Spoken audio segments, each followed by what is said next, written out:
What's up, ATL? Welcome to another Five Stripe Friday. Five Stripe! We're back. We're ATLiens United podcast.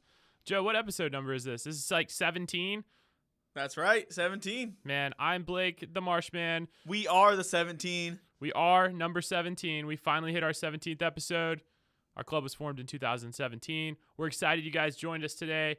We're not excited about a game this weekend because we don't have one, but we are going to preview New England coming up next Wednesday. A little midweek action for you. Take them down. Hopefully.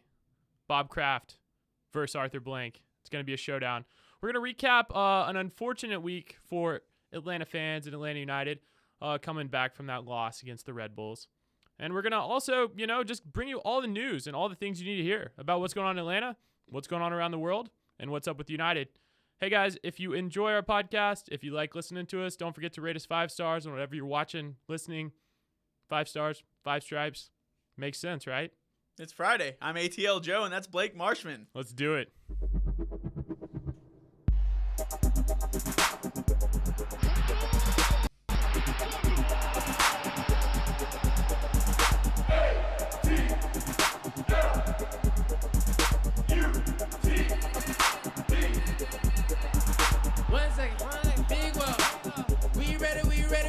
Need everybody involved. We ready. Some days I smile like Mickey. Everybody united around my city. Mercedes Benz sound real pretty. Come stop for me and I'm ready.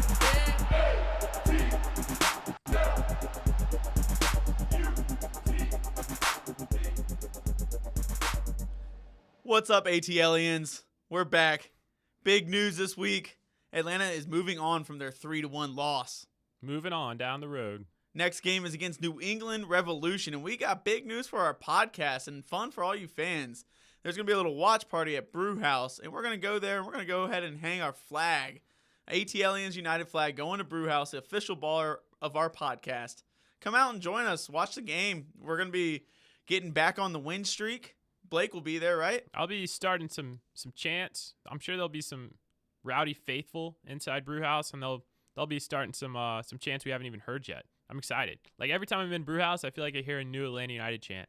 It's a lot of my inspiration for the podcast. So that's some of the fun about going to a live event at a different beer place to go drink and watch the game is people start chanting like crazy all around the bar and like making up some creative chants that somehow we're eventually going to get into the supporter section. We are. It's just the noise kind of like past those first 20 rows in that middle section. It's hard for the whole supporter section to hear. But that's something we can maybe talk about later.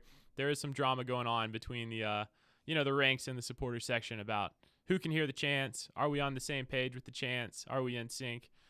In sync. That was a good band. Maybe they can make a chant for us. Dude, that would be great. Or make a chant after in sync. In sync. It could be like when we win the game, we can go bye bye bye. Was that in sync? Did they do everybody now? That was Backstreet Boys. That was Backstreet Boys. See, I always get the two mixed up. That's okay. That's all right. We Maybe they forgive you. could come in for a collaboration. Maybe they can hammer in the spike. That'd be our new celebrity. Did you see, and news this week, T-Pain hammered in the golden spike. T-Pain. He had a lot of fun with it, too. That may have been my favorite one so far.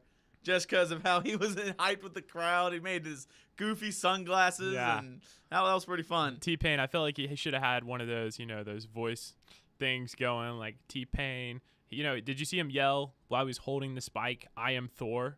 I don't know if you saw the video of that, but it was absolutely hilarious. It's just T-Pain holding the golden spike. He's like, "I am Thor." I thought it was great. That is great. Another news story leaked this week. I caught it on Reddit. But Tito Villalba might be switching his nationality to Paraguay.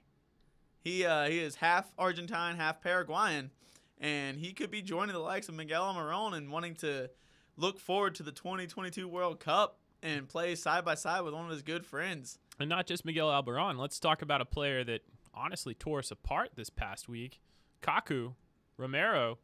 He's also half Argentinian, half Paraguayan, and it looks like he's going to go with the Paraguayan national team. So, Paraguay is building up some MLS stars for their national team. Yeah. One thing when I see this story almost scares me, and I don't want to put this into the minds of everybody, but I'm going to. When I saw this story, I thought maybe Coach Tata is looking for his next job to be with Paraguay, and he's behind the scenes pulling some strings. pushing Tito to go play with Miguel Almiron. I mean, I hate to put it out there as well, but, there is reports out of Paraguay today that I saw from their national newspaper, El Pai. I think that's how you say it, or Pay, El Pay. Strong indications that Tata Martino comes back. Well, stop putting it out there, Blake. So that's a news headline. I'm not just casting out rumors. Tata, for our listeners who aren't super familiar with his background, did coach for the Paraguayan national team. Obviously, Miguel Almiron, our star, Paraguay international. Maybe Tata knows Miggy might eventually not be playing for Atlanta United down the road by the time of the next World Cup. And he's like, I'd like to keep coaching Miggy. This guy's pretty fun to play with. So, or not play with, coach, but you know what I mean. Yeah, but that would be cool in the future if that does happen. And then if USA can't make the World Cup again, we might have a team to cheer for in Paraguay. Instead of Egypt. But, yeah, I'm still going for Egypt this year. Yeah, Egypt's got Mo Salah. Speaking of that, that's big news. Champions League final this week on Saturday. It's going to be awesome. Liverpool versus Real Madrid. It's going to be just a great spectacle to watch. Doesn't get any better in terms of club, soccer, football, whatever you call it, across the world. This is the Super Bowl. This is the biggest game for anyone that watches club soccer. And everyone who listens to our podcast regularly knows who we're cheering for. It's a great warm up for the World Cup coming up down the road in just a couple weeks after that, or 2 weeks right after the Champions League final. Coming up hot. And you got the World Cup, and you're going to have a bunch of World Cup stars. You got Mo Salah plays for Egypt. Sané plays for Senegal.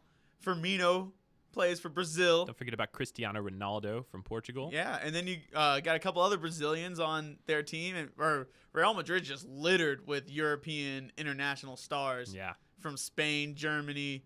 Every player on their team and their starting 11 is on a national team and probably starting on the national team. They got tons of world-class players. And so the World Cup coming up, we're going to be doing a live little meet and greet. We're going to be at SoccerCon. SoccerCon? It's a big event going on at Re-Ra. It's going to be a World Cup watch party. We've got a little tent set up. You guys can come meet us. You can come meet Blake and say, hey, what's up? Your voice is cool. I'll be like, hey, I don't know you, but I do now, and we should be best friends, and we can be pen pals. Yeah, but we'll have some cool ATLiens United swag. We might have a little giveaway that we're going to be doing. It'd be fun. So you guys just come on up to SoccerCon, and if you like soccer, that's where you need to be Saturday, June 23rd. What are we giving away? At SoccerCon? Money? We could give away money. Do you think more people would come if we told them we were giving away money?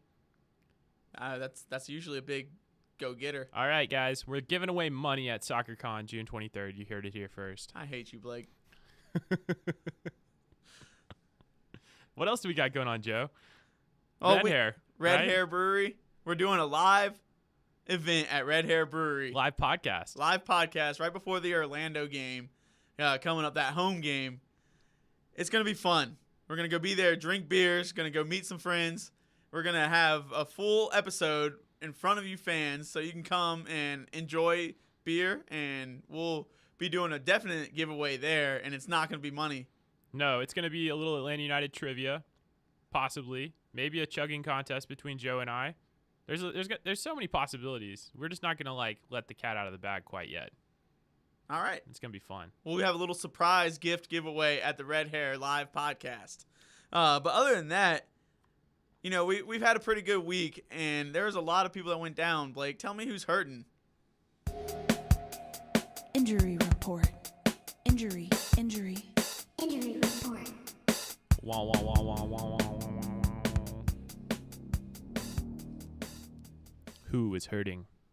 Me. My soul. After that game on Sunday night in the Benz. My head's hurting. You know who else is hurting? Garza.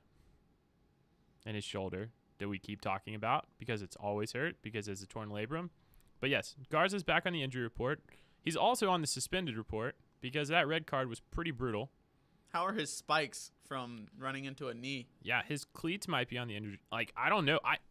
Garza honestly deserved to be sent off in this game. There were a lot of questionable calls, and we'll get into that later. But Garza deserved to be sent off. He didn't just tackle that guy high. He tackled him at the knee with his studs up. I mean, he could have torn the guy's ACL or broken his leg pretty easily. Yeah. I mean, he was trying to make a move. He burned one guy, and the ball got away from him. And then he lunged for the ball, and as he was lunging, he just kept sliding, and then bad stuff happens. So LGP is also going to be suspended for our next game. And that's the other bad news. He's not hurt, but this is like injury/suspension report, I guess, because we're talking about players that are going to be out the next match. Obviously, we have some time. You know, today is Thursday. What is today? May the 24th. We don't play again until May the 30th. So we don't play again for 6 days since this podcast has been recorded. And, you know, we're on a 10-game gap, or 10-day gap, rather. So I expect people like McCann and Escobar, who have kind of been struggling with a little bit of, you know, nagging muscle tissue injuries, to be back in the frame by the time we are at New England. But we know for sure that LGP and Garza are going to be out. That's really all there are for injuries. Well, you know, McCann has joined practice again with the full squad. Yeah, so I mean, I think he's going to be back. Escobar's more questionable to me because he's been practicing but not full on, has he? He's been participating. So I really expect to see Escobar on Wednesday, especially with LGP suspended for the match. But let's talk about this previous match against the New York Red Bulls.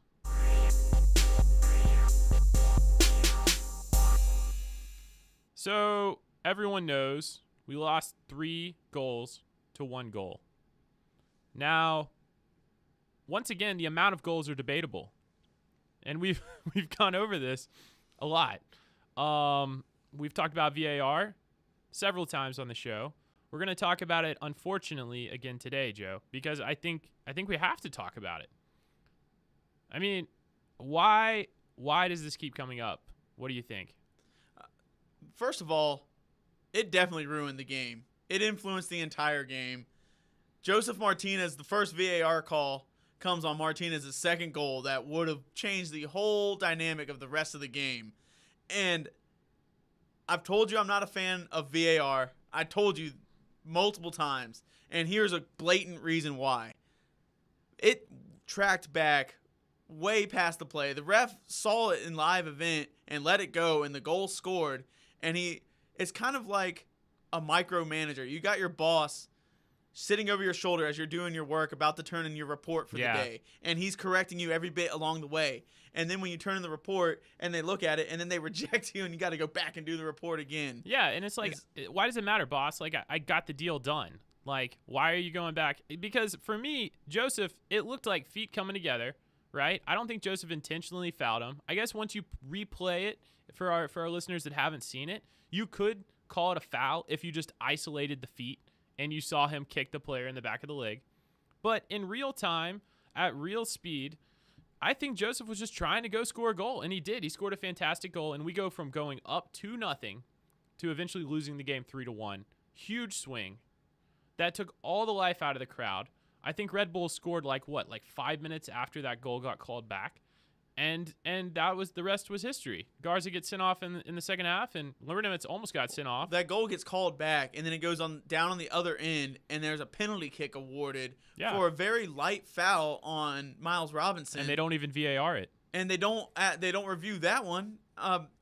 It was a clear Miles Robinson had arms on him, and a veteran move, BW Bradley Wright Phillips falls down, but very, very much a flop. If you VAR that, it easily could have been a foul on Bradley Wright Phillips and flipped around, but that doesn't go under the VAR rules. That's true. That's true. The VAR rules are goal scoring opportunities, mistaken identities, obvious red cards, and offsides. Yeah. Well, I mean, let's talk about one thing that I do want to hit on is not just the VAR. Let's actually talk about our team's performance, because I think regardless of VAR, we deserve to lose this game. And that might be an unpopular opinion, but I haven't seen our team as much deserving of a loss in a long time, since maybe Houston at the beginning of the season. You know, we did not control the ball well. We were launching balls. Brad's distribution was honestly poor in my opinion. And, you know, we still haven't beaten the Red Bulls. And I think that has to be said. Like, this is kind of our bogey team. This is a team that we can't get past. We lost our very first game ever in the MLS to the Red Bulls. You know, we tied them. And Blake, I disagree with you. I don't think we deserve to lose this game. It was up until the 30th minute when Joseph put his second goal in, 2-0, 30th minute of the first half. That game was back and forth. There were incredible plays out there. Yeah. Ezekiel Barco had an insane Maradona move. He juked by one guy. And Maradona, 360. if you don't know what Maradona is, when you do a little spin move. Yeah. That's invented by the classic Argentine player. And Ezekiel Barco pulled it off. And later in the game, Miguel Almiron, did you see the double nutmeg on a player? That was fantastic. It was something sick. We had some great skill play. And up until, like I said, until the 30th minute, we put in a second goal, and the VAR comes back on a very questionable call. Yeah. And then we go down moments later to a penalty kick 2-1. And then later in the game, there was a red card to Lorenowitz that just threw everybody's mind. But he came back, and VAR again brought him back in. So much time wasting in this VAR. I am not a fan of it. It's going to go into the World Cup. You know, VAR is part of the World Cup segment. They're introducing it this year. Yeah. And guess who is going to be one of the VAR referees? Is our very own lovely ref, Mark Geiger. Yeah. He has been called up to the World Cup, and good news for Atlanta, we will not see Mark Geiger in over a month because he's going to Russia.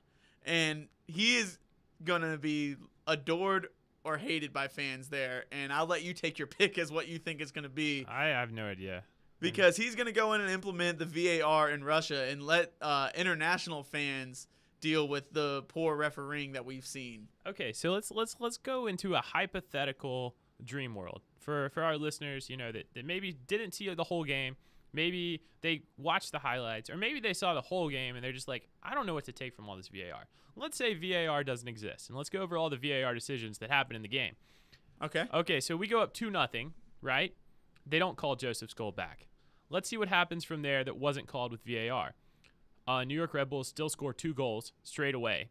They get the PK, VAR. So if there's no VAR, the PK counts, right? Right. Then Bradley Wright Phillips has a fantastic header. He had 2 fantastic headed goals. Mm-hmm. Both of them were really good goals. I mean, even as an Atlanta United fan being biased, those were great goals.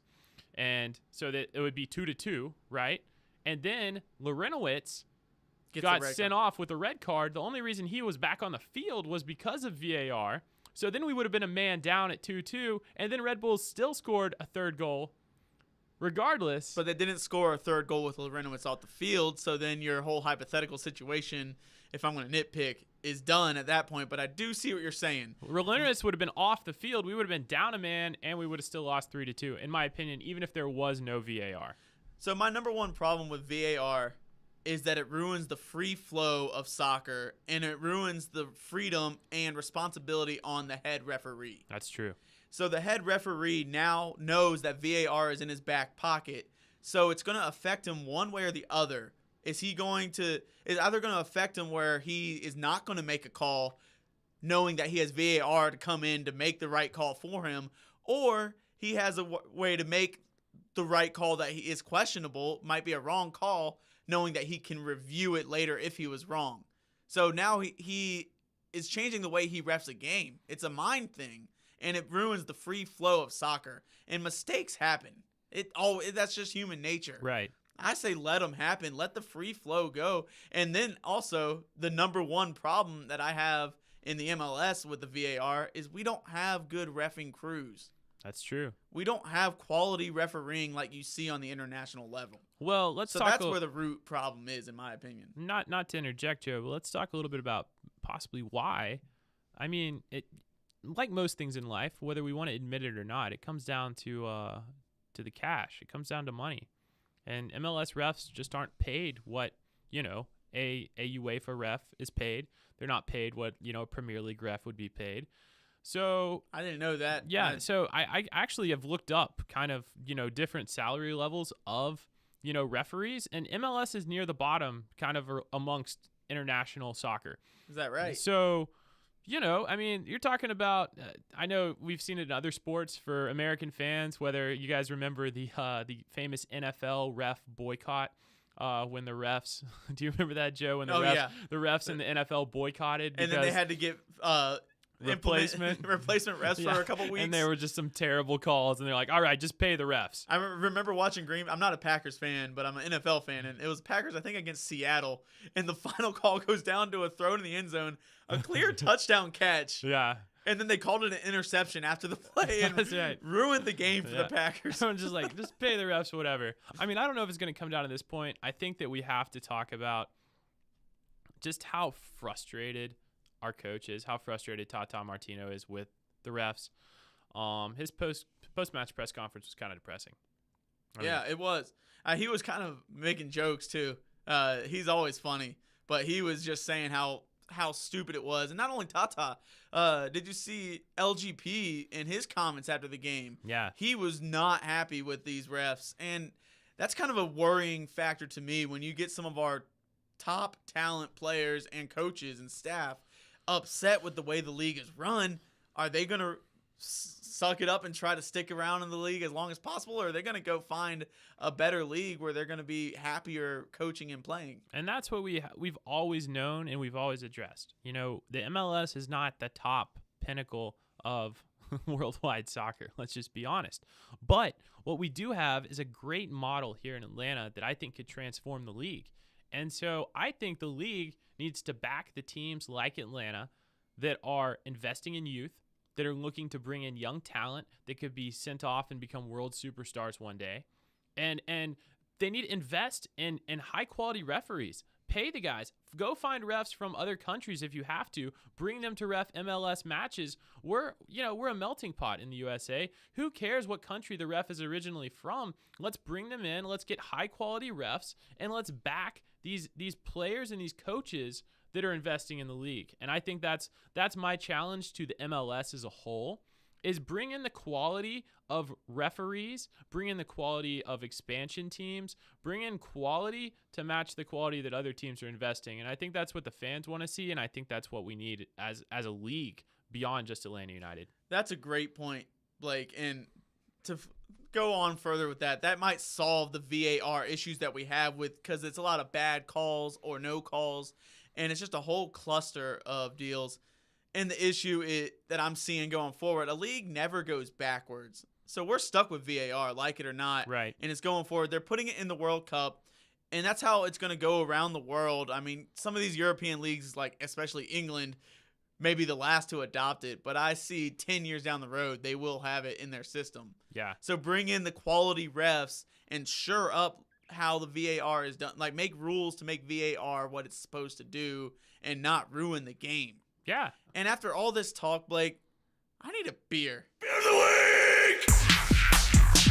Yeah! Yes. Beer of the week. That's right. It's time. Man. Every week.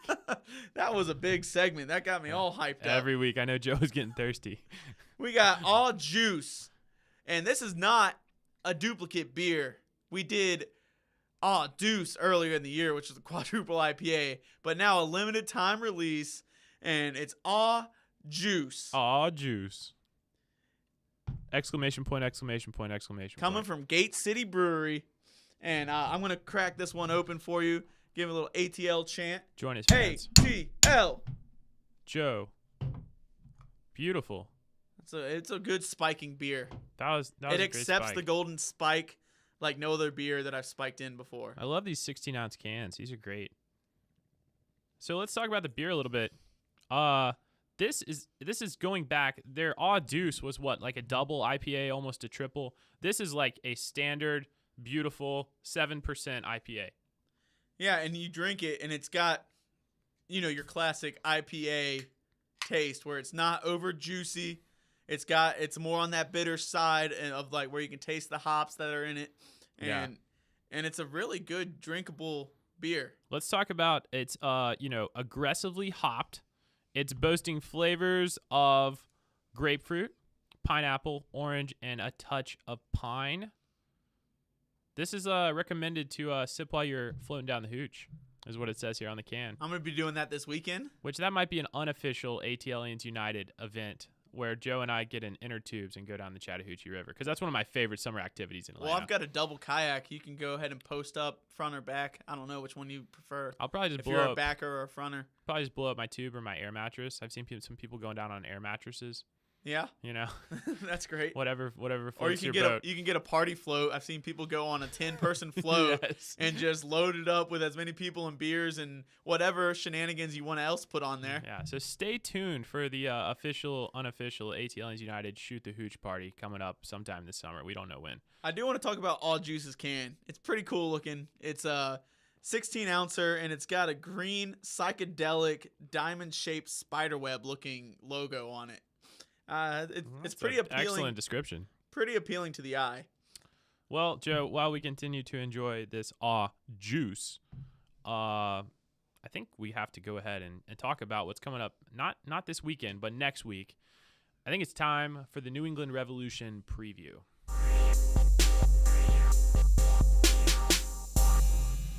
It is preview time. And before I mention the New England Revolution preview, in a couple weeks we're going to be doing the Atlanta United versus Charleston Battery preview. We forgot to mention that in the news segment, and I wanted to throw it out there. Everyone's excited. Charleston Battery got another win, and so now 4th round of U.S. Open Cup is coming up, and we're facing Charleston Battery. They won 1-0 against Elm City Soccer Club, or I think that's the name. I throw it out there. Elm Street? Elm Elm City? Street. I don't know. It's from a random team from Connecticut. They beat them 1-0. Gordon Wild scored a goal, and if you're not familiar with that name, he was a 2nd round draft pick in the MLS Super Draft, and he was a Generation Adidas player for Atlanta United. Wow. And we loaned him out to Charleston Battery. So that's 2 weeks that they've played games. Patrick Okonkwo scored a goal 2 weeks ago, and then Gordon Wild this week. That's 2 games, 2 Atlanta United players, the only 2 that they have on Charleston Battery score goals. So here's a question for you, Joe, and I don't know the answer to this, and maybe you do. I looked online. If we have a player on loan at Charleston Battery, do you know, like in England, when you loan out players, how it's quote unquote cup tied?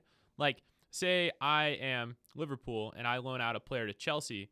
When I play Chelsea in the cup, then the Chelsea player that we loaned out can't play against Liverpool. That's an example in the Premier League. Now, that's a great point. Are they going to be able to play against us? So last year when we played Charleston Battery at the same time in the 4th round. Romario Williams was on their team and he was loaned to them, and he did not play against Atlanta. Yeah. And I thought the reason he didn't play was because kind of like cup tied, but if you play for another team, you can't go ahead and play in the future right against. But if he came back to Atlanta and we advanced in the cup, I thought that was the reason. Right. But now that you make that point, it is definitely because it's cup tied, and I bet Okonkwo and Gordon Wild are not going to be able to play against Atlanta United. That's what I was getting at. I don't think we'll probably see the Atlanta United players playing against Atlanta United, because the last thing Arthur Blank and the front office want is for some of our own players to come knock us out of the cup. Which is great news for us, because those are their 2 top players, and Romario Williams was their biggest goal scorer last year. Yeah. So now they just got a solid defense and a good midfield, but nobody to score goals for them. Yeah, well, we'll get more into that preview later, guys, but definitely check it out. I know tickets are available. It's going to be up in Kennesaw, just announced. It's going to be an exciting match. Not that big of a stadium. I think that holds like 6,000 people, but hey, last year it was pouring down rain. Hopefully we get some good weather this year. Yeah, it was fun last year. I'm going to try to get out there again. But back to the preview of Atlanta United's next game. Revolution. New England Revolution, owned by Kraft. Bob Kraft. I hate that guy. Owns the Patriots. He's one of the other owners, like Arthur Blank, who owns a soccer team and a football team. He owns a soccer team and a football team. But I think it's time to see our owner go ahead and eat some macaroni. Yes, this is the famous Robert Kraft from Kraft Macaroni and Cheese. He's in charge of the giant orange noodle dinosaur that we all grew up on. Or at least I did. That and the Lucky Charms guy. Yeah. Magically delicious, That's right. But I don't remember the Kraft macaroni. Yeah, New England, though, has been the surprise team of the MLS this season. If you don't remember, they missed the playoffs last year. They didn't win a single road game. But they also won just about, I can't remember if it was every home game or everything, but didn't lose a home game. Yeah. But they didn't lose a home game, didn't win a road game.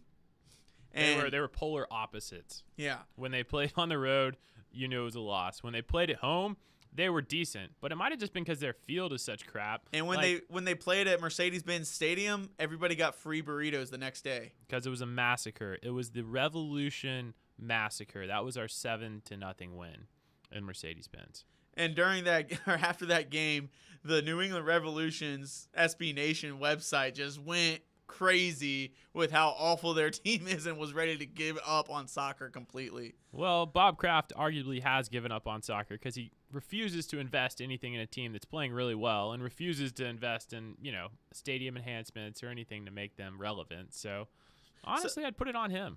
Yeah, they got rid of some of their key players. We mentioned last week how League Win moved to LAFC. I mean, it was kind of a player and ownership battle going on, and they just said, okay, goodbye. And before the season started, Key Kamara, a guy that scored 100 goals in MLS and one of their top strikers, they moved on from him. Yeah. And so now they're kind of going with there's another team going with the youth movement, and they don't have any extreme stars, anybody to call out like here they are. Right. But they just got a bunch of young kids, and they're putting together, playing really good soccer. They started off so red hot in the league. They just kept winning and beating good teams. But they've cooled off slightly recently. They've gone 2 wins, 2 losses, 1 draw their past 5 games. Yeah, but that's still solid. That's not bad. I mean, you look at our record, we've lost 2, won 3, I think. Mm-hmm. So, or no, it may be the same. Yeah, because we had the draw against NYCFC. So, yeah, I think our form, we're about even with New England going into this game.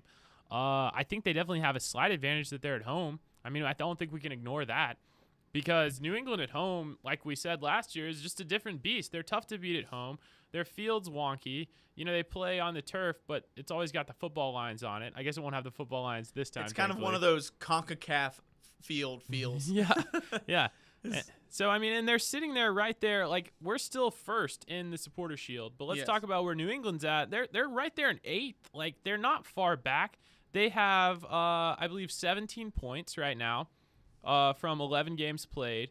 And we have 25 points from 12 games played. So they're a game behind us. I think they play over the weekend. So we'll see how they do. And then, I mean, they're right up there. I'm not ruling out New England. I know they play on the 26th. They do play on Saturday against Vancouver. Okay. So, And that should be a win for them. If they come off with a loss or a draw, then that's looking good for us. Yeah. And you mentioned they're good at home. Well, Atlanta United has been road warriors this year. Much improved. I mean, don't count that Houston game. We haven't lost on the road yet. And this is going to be a great test for Atlanta United to go out there against a solid young team. And they're going to be playing, New England is, an aggressive play style. They're aggressive and resilient. And they kind of are these young guys that have nothing to lose, and they got everything to prove. Yeah. You got some kids on the team that may never go past MLS, but they're trying to prove that they're the best in the league. Yeah. And they're trying to make their own national teams as well. So it's a team that they come out highly aggressive. They attack non-stop all game, and I say resilient. Majority of their wins and draws this season, they've been playing from behind, and they come back and still score.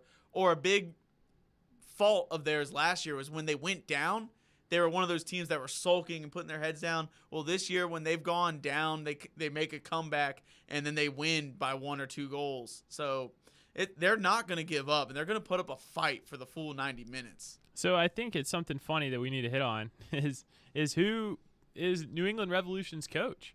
And you know who it is, right? It's old Brad Friedel. Do you remember Brad Friedel? He was a goalkeeper for the United States for a long time. Played that over was a long time, dude, right? Did you just see that? Siri, to our listeners, just tried to answer that question. And she had no idea? She had no idea who Brad Friedel was. I thought I was Siri for a second because that kind of did not hit my memory bank. Yeah, so Brad Friedel is their coach. He was a goalkeeper. And of course you would know the goalkeepers. I do remember That's all the kinda your thing. goalkeepers. He was over in Europe. He was American, but he adapted so well to England that, he kind of developed this like English accent, which he got a lot of crap for, honestly, because, he came back to the States and he had like an English accent. I think that might be taking it a little too far. Yeah. Like I like people going and playing in Europe from America, but I don't think you need to develop. So like, you got the Brad accent. Friedel as their coach, and then there's a couple players to watch. They don't have any extreme stars you would know, but one guy I would like to highlight is Diego Faundez. He's this young under 23 player. He has made the MLS under 24 under 24 for the past 5 seasons and 6 total overall, which is pretty incredible. If you remember last year, Miguel Almiron topped that list. Joseph Martinez was number 3. We also had Yamil Assad on that list. We had a bunch of players, so that I kind of liked that list. Yeah. Well, New England's had a guy on their team that has made it for the past 5 years, and he's kind of the heartbeat of that team, and he's what makes them tick. And then he feeds the ball to this guy up front who came out of nowhere. Doesn't seem to be that good of a player, but he keeps scoring. Is this guy Teal Bunbury? He just keeps scoring. Like that's all. I mean, he came from nowhere. He scores goals. Who is this kid? Is what everyone's asking. But he's leading their team. I mean, he came from Kansas City, right? Yeah. He's been in the MLS for 8 years. Yeah, he's been around the block for a while, but he just came in and this is like, I don't know what it is. I don't know if it's the combination of the players around him. I don't know if it's a new coaching philosophy, but he's just banging them in this year. Yeah, and I mean, he came to New England as a guy that wasn't going anywhere in 2014, and then all of a sudden it turned the tide, and he's put in 19 goals and 14 assists over the past 3.5 years. And last year he was voted New England Player of the Year. So the guys in the locker room love this guy, and that's a big honor. That's even more of an honor than the fans voting you as Player of the Year, is when your own locker mates and everyone there, that means you're the likable guy in the locker room. Yeah. And you put your badge on your chest first. Yeah, and that's what I mean, honestly, that's what this sport's all about. It is a team sport. It is about working together as a unit. It's not about individuals. You can have the best individual talent out there, but if they don't have a supporting cast around them, you're going to lose games. Yeah, and a third player to watch for after Teal is Cristian Pinella. Mm-hmm. He's a guy that's putting up stats. He's got 4 goals, 4 assists. He's on loan to them. He's kind of like... From the Mexican League, right? Yes, from Liga MX. He's from Ecuador. He's made a couple of starts for their team. I think only 2. But he's trying to be a guy that's a regular on Ecuador's national team. And this guy's put in 4 goals, 4 assists. He's on loan. He's kind of like Yamil Assad for us last year. Yeah. Maybe on I might even venture to say a higher level than Yamil Assad. And so that's another guy to watch out for. He's going to be flying down the wings. Keep an eye on him. But now that we're doing that, let's break this down a little further. Yeah, let's do it. Let's look at Tata's tactics. Boom.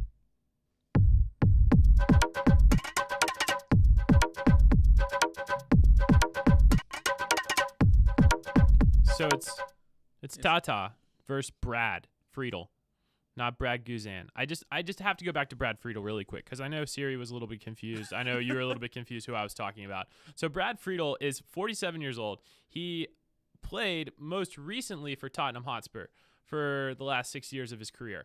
Before that, he played for Aston Villa, Blackburn Rovers, Liverpool, Columbus Crew, Galatasaray, and Newcastle United. Wow, as what a goalkeeper. journeyman. As a goalkeeper. I think the reason I'm highlighting this is because his mentality is actually somewhat similar. You wouldn't think coming from a goalkeeper turned coach, but he's playing attacking soccer. And we are also playing attacking soccer. That's why I'm looking forward to this game. I'm looking to see how Tata goes up against him. I think we have to start off, Joe, with talking about what we talk about every week, our formation.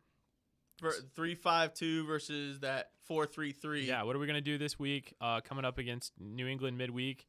You know, our 3-5-2, in my opinion, kind of turned into a 2-6-1 after Garza's red card. We tried to play like 2 at the back. We definitely played 2 at the back. Didn't work so well.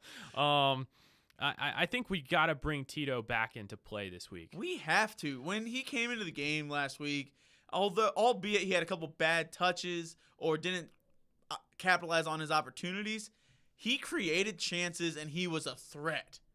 He had a couple of one-on-ones that didn't turn into anything, a couple of breakaways, and he was there with Miguel Almiron and Joseph Martinez. The 3 of them were wrecking havoc against New York Red Bulls. That's Nothing turned into a goal, but there were at least 4 chances I remember clearly in my mind of them just going at their defense and just causing fits for them. That's very true. I want to hit on a few things, and this is like really the thing that scares me the most is that I thought we handled the press from the Red Bulls, and I hit this earlier in the show, very poorly. I was not impressed with Brad Guzan's distribution in this game. I was not impressed with the Goose because every time he got the ball, I felt like we lost the ball. And I don't know if you picked up on that. I watched the game over again after I attended, and it was the same thing. You know, when Red Bulls pressed high up, he was just kind of launching long balls. Some of them went out of bounds. Some of them just went straight to a Red Bulls player. Some of them was like, okay, there's no way that our forwards could have controlled that ball. You're right, and it wasn't only Brad, because later in the game, I noticed we just reverted back to kicking a ball over the head of the defense and trying to have one of our speedsters run it down, which can work if you do have that speed, but it's not the right way. It's not our style of soccer. Yeah. And New York took us out of our game. And so you mentioned the 3-5-2, but that's why I think we're going back to the 4 defenders in the back. We have to. The 4-3-3. It allows us to create more and obtain more possession. And the way I look at it, you know, you got Joseph up front, and you got Barco on the left, Miggy in the middle. I'm going to put Tito on the right wing. Yeah. And I'm going to put Gressel on the bench this week. Okay. Gressel on the bench. That way you can still have Larry and Nagby kind of as their defensive midfield. Larry playing a little deeper role. Nagby kind of up in box to box. And then defense. Parkhurst is our center back. Miles Robinson has done so well. He's going to be the other center back. Yeah. And I think McCann is going to be healthy with all this rest. He's been training. He is the like-for-like replacement for Garza on that left side. I agree. He played left wing back last year. Maybe Ambrose. Mikey Ambrose is another great option there. So McCann/Ambrose on that side. And then you look at the right side. Is Escobar healthy enough to come in and start? If not, you got Zizzo, who he's been up and down this year. He's played a couple solid games. He's played a couple games where it's like, what the heck is he doing? Yeah. But that's kind of a good makeshift starter there. And who knows, maybe McCann or Ambrose can play on that right side. So it's the wing backs that are in question that I'm still doing that 4 in the back with I want McCann, Robinson in the middle, Parkey in the middle, and Escobar if healthy. If not, I'll throw Zizzo out there. I think what we have to talk about, and we're almost done with this show, and I want to hit on this because this game isn't upcoming this weekend. So there's still a lot of time for people to get healthy. But my main point is we have not seen a full game of Joseph at striker, Miggy right behind him, Tito on the wing, and Barco on the wing. That foursome attacking makes my mouth duo. water. The only game we got to see that very, very briefly. Do you remember what happened?